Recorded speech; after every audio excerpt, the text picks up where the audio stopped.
A Watcher's Duty by Nim P. Pseudo, Chapter 8. Lorien slept late into the next day. His dreams were fleeting and few, made so by the leaden pall of exhaustion.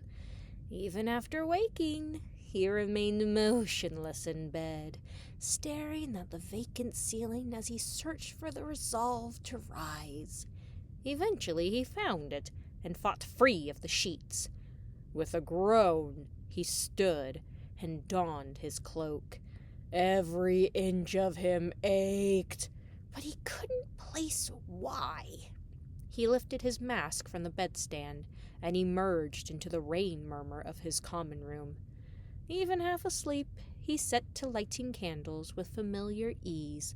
Sparks flew from his metal striker, and soon enough an amber glow draped the old furniture. It was a fond ritual, bringing light to his home. How many times had he performed it over the years? How many more did he have left? The thought was sobering, like a cold splash of water on his neck. Few, he surmised. Lorien pushed that aside and strode toward his office. There was work yet to be done, matters still to put in order. Though, as he passed the guest chamber, a low snoring stopped him in his tracks. Of course, he had nearly forgotten about the children. As quietly as he could, Lorien cracked the door and peeked inside. Hornet lay in her bed, a snarl of limbs and tangled sheets, her head lolled over the edge, swaying with the rise and fall of her chest. It seemed like a miserable way to sleep. Lorien considered rectifying her posture, but decided against it. That might wake her, and he was not about to squander the quiet moment. Just as Lorien was closing the door, the vessel stirred. It shifted beneath smooth sheets and looked at him. Lorien just shook his head, hoping the gesture would be a sufficient command. The door shut, and Lorien was off. In defiance of his common room, Lorien's office was fairly organized, a necessity of his bitter war with bureaucracy. However, this had not always been the case. During his early years as Watcher, it was common for the scrolls and tablets that passed his desk to be misplaced. He and Belvedere had spent many a night in this room, sifting through unlabeled heaps in desperate search of time-sensitive legislation. As Lorien sat, he ran a claw over his desk, appreciating the uncluttered expanse of polished shellwood. In the end, he truly had acclimated to this role, just as the king had promised. Soon enough, his new role would come. Could he acclimate to it as well? Again, he pushed that aside, puzzled by the welling emotion. Mawkishness was unlike him. Lorien rooted about in his desk for a distraction, some burden of office to occupy his thoughts. What emerged was a letter, sealed in wax, with the signet of the Soul Sanctum. Yes, the nuisance. Lorien broke the seal with a flick of a digit and scanned the perfumed paper within. There was little point to this. He already knew its contents. A dozen of its like had arrived in the past month, and he'd sent the same reply time and again. Satisfied that this was indeed the case, Lorien tossed the letter into the fireplace. How generous of the Soul Master to provide him with kindling. As Lorien resumed rooting, there came a creak from across the room. The door gave a low protest as it swung wide. Lorien expected a groggy little girl, or perhaps an attendant. But instead, he spied the vessel. It stood on the threshold, saying nothing, doing nothing, as though awaiting permission to be. Lorien hummed. Come in, vessel. It hopped into motion and installed itself at his right claw. an exemplary guard, in everything but stature. Valerian felt himself circling, marching the same path that had formed a trench in his brain. But he let it go. Further speculation would do no good. Some minutes passed, perhaps hours, he couldn't say. Edicts were edited, requisitions were approved. All the while, the vessel was still, watching his work in that alien way. Larian struck up no conversation, though the urge did take him when the silence grew too deep. Gradually, Larian's stomach began voicing its discontent. He disregarded it at first, thoroughly ensorcelled by his task. But the pain grew too intense, and he pushed free of the desk. "Shall we recess for breakfast?" Larian asked. In lieu of its usual stare, the vessel reacted. It shuffled after Larian and grasped the folds of his robes in one claw, affixing there like a spiny seed on the shell of a mouse creep. Despite himself, Larian chuckled and led the way. The commissary was a high-ceilinged chamber on the 4th floor, complete with gilded chandeliers and spacious dining tables. As it did every mealtime, the aroma of fine food lured hungry bugs from the furthest reaches of the spire. Atop its serving counters sat lidded pots and steaming platters. A line of would-be breakfasters stretched half its length. Larian scanned the sea of bodies, endeavoring to identify as many of his underlings as he could. He lacked Monomont's fabled memory, so rarely managed more than half, but the spire was vast and its staff ever-expanding. He felt a glimmer of camaraderie at every remembered face. Larian situated himself at the back of the line, vessel still firmly attached. He exchanged pleasantries with a cluster of scribes, sometimes answering questions or signing the documents they thrust at him. Any comments on his diminutive companion were swiftly deflected. After a few start-stop minutes, one of the chefs, a rotund bug in his twilight years, spotted Larian and the vessel in line. He hustled up with 2 plates of food, bowing and lifting them up like a courtly tribute. Larian's first reaction was to protest. His turn had yet to come. But that would have only created a scene. He allowed himself and the vessel to be led to his private table atop a dais on the far side of the commissary. He was not fond of this table. Whenever he sat here with so many eyes upon him, his shell began to itch. He felt like an idol, a deific totem on display before the masses. The pomp was expected of him. He realized that. But the knowledge did little to ease his discomfort.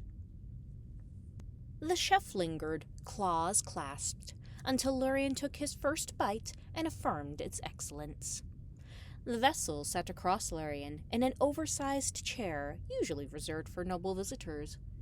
It peered at its meal, as though struggling to understand. As the contents of Larian's plate dwindled, and the contents of the vessel's plate cooled, Larian spied Belvedere at a common table across the room. He was seated in a posture of great focus, with a scroll before him. In one claw he held a quill, and in the other a meat bun from which he nibbled. To Larian's eye, it looked a decidedly laborious task. He wondered if Belvedere had forgotten the previous night's mandate. Larian retrieved the vessel's untouched plate — Hornet would soon be in greater need of it — and strolled over. "Come, vessel," he said. As Larian's shadow fell over the scroll, Belvedere made a harried noise and shifted back into the light. "Good morning, Belvedere," Larian said. "What have you there?" The attendant's head snapped up. "Oh, Watcher, it is you!" He quickly set the quill aside. "Just a touch of reading." "Regarding what, if I may ask?" Larian leaned in. Even inverted, he could see that the scroll was his own itinerary. Nothing of note, nothing at all. Recreation, yes, that's it. Belvedere slid the scroll beneath his plate. Lurian nodded sagely. I see. For perhaps a bit too long, he basked in Belvedere's unease. How are the children faring? Belvedere asked. Was it a challenge putting them to bed? Lurian occupied the opposite seat, revealing the vessel from behind his robes. Hardly. Graham's sparring bouts saw to that. Something occurred to Lurian, and he paused. Tell me, do you know much of children's stories? Belvedere cocked his head in that mask-fly way. Fleetingly. Why do you ask? The girl requested a bedtime story, and I could not deliver. Belvedere considered. Perhaps the Spire Library. The scroll keepers are always so boastful that its shelves house every subject known to bug. This would be a fitting test of that. Yes, that seems a prudent place to begin. Were I not otherwise occupied, of course. Oh, certainly, Belvedere bobbed. You've far more pressing concerns in the coming week. The year's tax codes are due to be updated, and if you are to finish them, then we must allot at least 8 hours per day to Belvedere, Lurian said, just sharp enough to quiet him. Would informing me of my itinerary be considered work? As I recall, that is not within your purview today. Beldevere's voice rose like an untuned instrument. Watcher, please, enough with this game! I haven't the time for silly leisure. There is much too much to do. I cannot sit on my claws for an entire day. Lurian shrugged as though it were beyond his control. Regrettably, you must. Yet, worry not, the Spire will survive. But what of the children?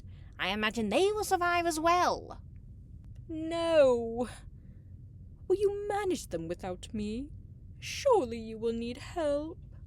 Should the children prove too much for me, then I am certain that any of the Spire's 6 dozen other attendants will be available. Belvedere crossed his arms, gripping them by the elbows. He looked to be holding his breath, straining for a winning argument. Lurian waited. Soon enough, Belvedere let out a great exhale, and his frame went slack. Oh, what am I to do, then? Belvedere asked, half a whisper. With a squeak of his chair, Lurian stood. You might attempt that recreational reading you were feigning just a moment ago. Belvedere cradled his meat bun and took a solid bite. I suppose. Upon arriving at his quarters, Lurian was surprised to find Hornet up and about. She stood at the far side of the common room, facing away, occupied with some activity. Gauzy candlelight played across her sleep-rumpled cloak as she swept her arm from side to side. It took Lurian a moment to realize that she was at his easel. Images of torn canvas and snapped brushes flashed through his mind. What are you doing, child? Lurian asked. He deposited the girl's breakfast on a side table and hastened over. Hornet spun, loosing a hail of color. On reflex, Lurian shielded the vessel. Blues and yellows splattered his robes. Painting! Hornet exclaimed. She extended her arm, displaying her palette and pigment-stained claw. As he dripped, Lurian held very still. He took a deep breath and reminded himself of his civility. So you are. Hornet lowered her arms. A purple glob struck the floor. Oh, sorry, Lurian raised a claw to hush her. I will be back shortly. Your breakfast is on the table. Do be careful. Right, okay. Sorry. After a quick change, Lorraine returned to the common room to find Hornets already well into her meal. She scooped at the shredded vegetables and stared out the window. It was just sitting there, she said to the vessel. So empty and boring, and the paint was right beside it. I just had to. Do you think he's mad?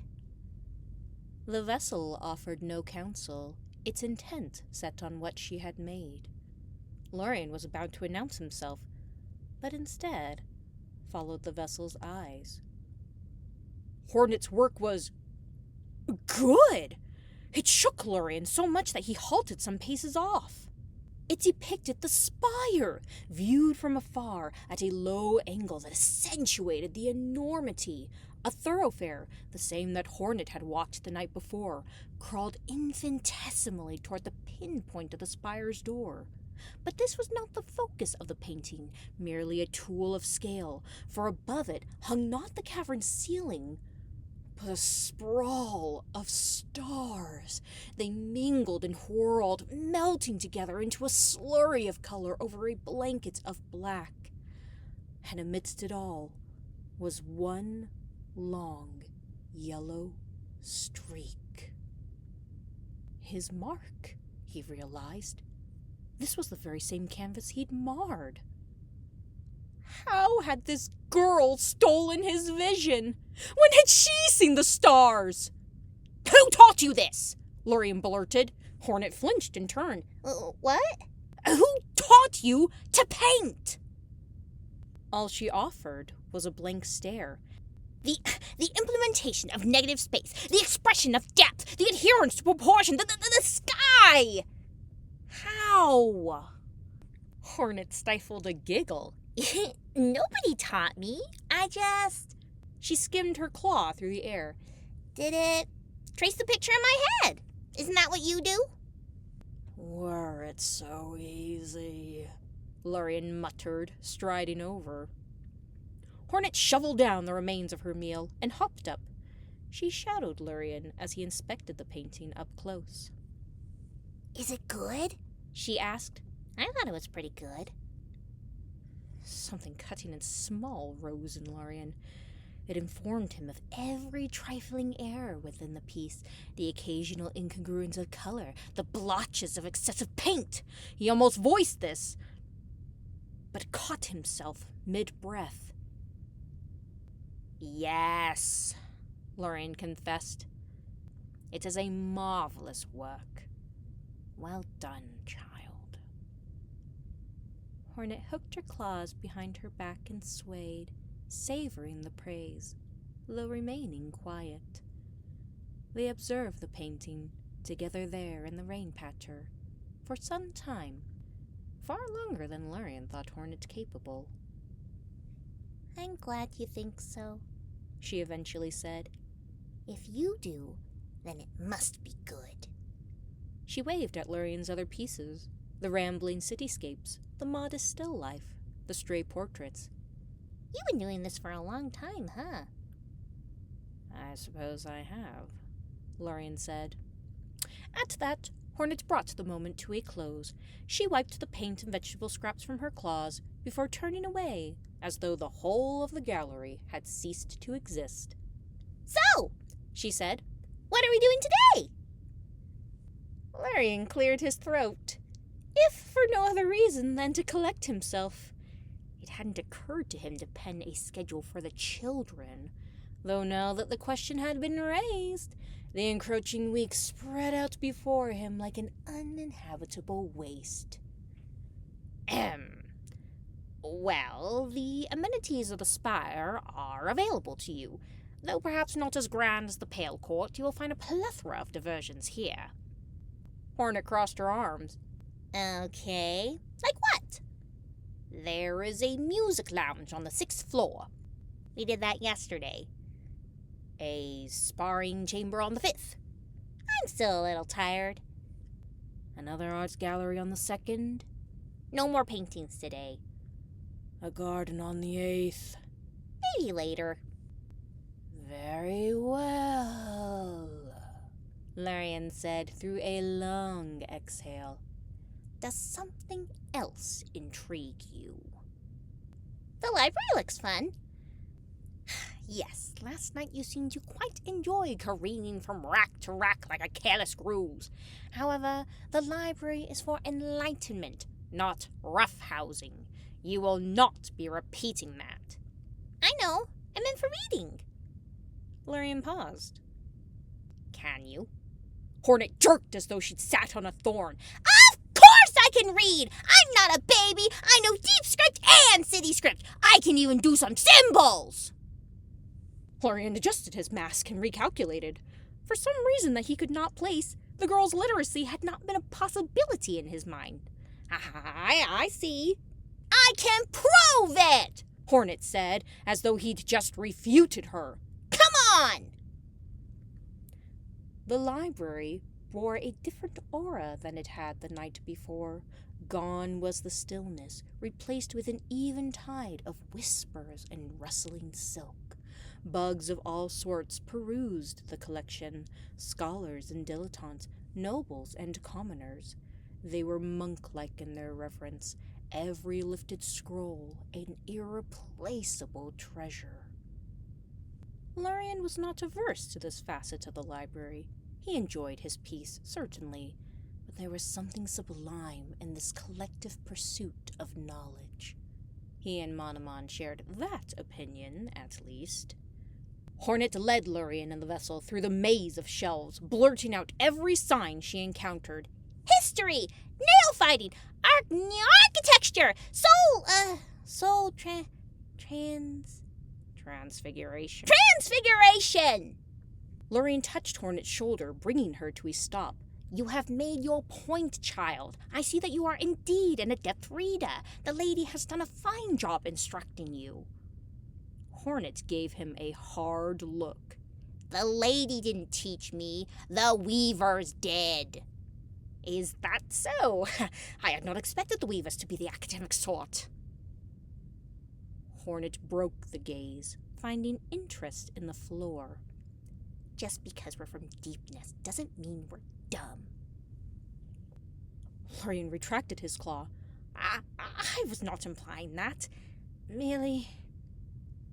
But he could not continue, for it would only be a lie.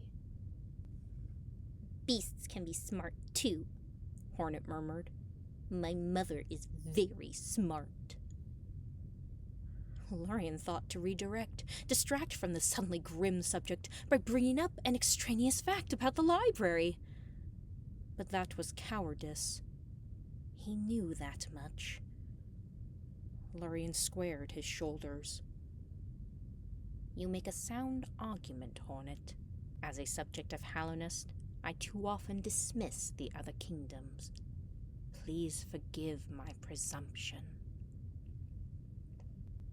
Hornet let his words settle, then lifted her head. That's okay, she said. And then, with a defiant cheer, So, what should we read first? Lurian sat in a luxuriant chair at the heart of the library. Scrolls on tax code and legal procedure overflowed from his lap onto the low reading tables and inevitably to the floor. His eye burned. He'd been at this task for only a few hours, but already he was nearing his limit. Of all his duties as Watcher, he counted this among the most miserable. Beside Lurian, seated cross-legged at a table of their own, were Hornet and the vessel. A single enormous map depicting Hallownest and the lands beyond was unfurled before them. Hornet pored over the map, tracing the tangled stagways, whispering the names of the stations.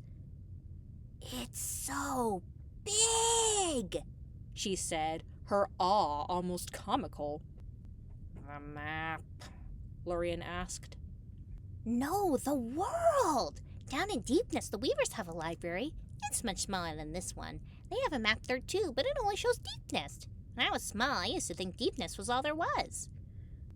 What you see of this map is but a fraction of a fraction.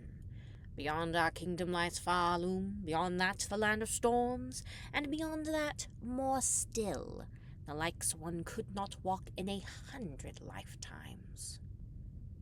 Hornet turned herself about without rising, elbows on knees, claws on chin.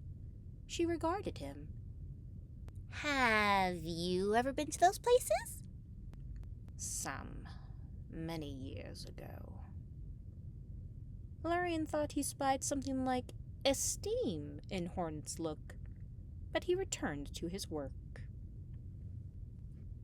In the ensuing hours, Hornet roamed the library with a vessel in tow, always returning after a time with another scroll of interest. Her tastes proved surprisingly eclectic: nail-smithing, spelunking, musical theory. Lurian wondered how much she retained, as some of the scrolls were quite advanced. Periodically, she read aloud to the vessel in a slow, authoritative voice. If the vessel found pleasure in this, it did not show it. During the spans in which Lurian found himself alone, he slipped a tablet out from beneath his chair. It was an old shell, heavy and chiseled, not painted as was the modern custom. He nestled it within the fold of a scroll to keep any passers-by from catching a glimpse.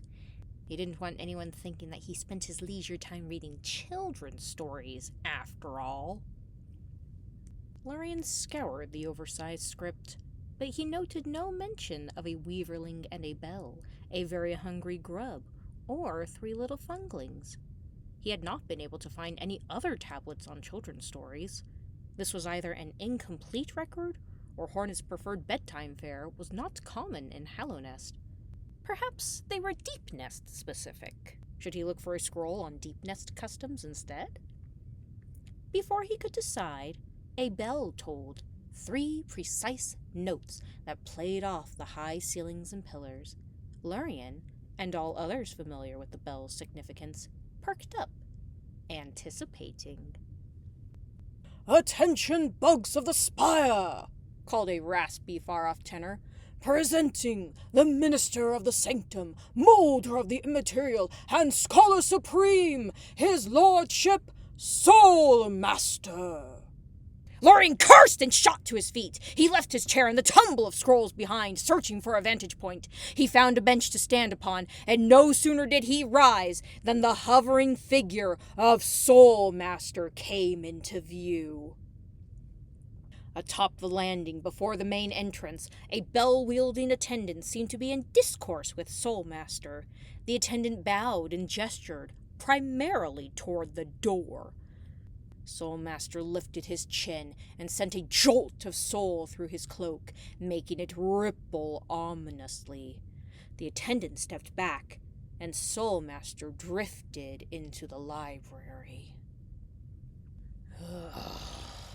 Every time Lurian spied Soul Master, he could not shake the likeness to a fungoon, overblown, buoyed by hot air, prone to spew noxious gas at anyone in range. Lurian stepped down from the bench and straightened his robes. It appeared that written refusals were no longer sufficient. It was time for a verbal one. Lurian set what he hoped to be an intercept course on Soul Master. He rounded a corner, and to his surprise, stumbled upon Belvedere, humming to himself and rearranging a rack of scrolls. Upon seeing Lurian, Belvedere froze, then made a show of deliberating over the 2 scrolls in his claws. "Fine day to you, Watcher," he said. "I heeded your advice. Nothing like a good scroll to relax the mind, though I cannot seem to decide between, He peered at the titles. "Mycology Volume 4 and, Theater for Beginners? What's this doing outside of the entertainment section?" Having no time, Lurian brushed past Belvedere. I would recommend theater. Your acting leaves much to be desired. Belvedere made an anxious noise and set the scrolls aside before hastening after him. "Do you intend to speak with our uninvited guest?" "That is my responsibility," Lurian replied. "If any must endure his hectoring, it is me." "Is this visit regarding his previous requests?" "I can imagine nothing else, given how that one fixates." "Do you require assistance?" Belvedere asked. Lorraine considered the offer. Having an ally at his side would certainly be welcome if the exchange grew heated, but this was the furthest thing from leisure Lurian could imagine. Yet, Belvedere had shown no interest in heeding his order anyway. No, Lurian said. Enjoy your scroll. Very well, Watcher, Belvedere murmured.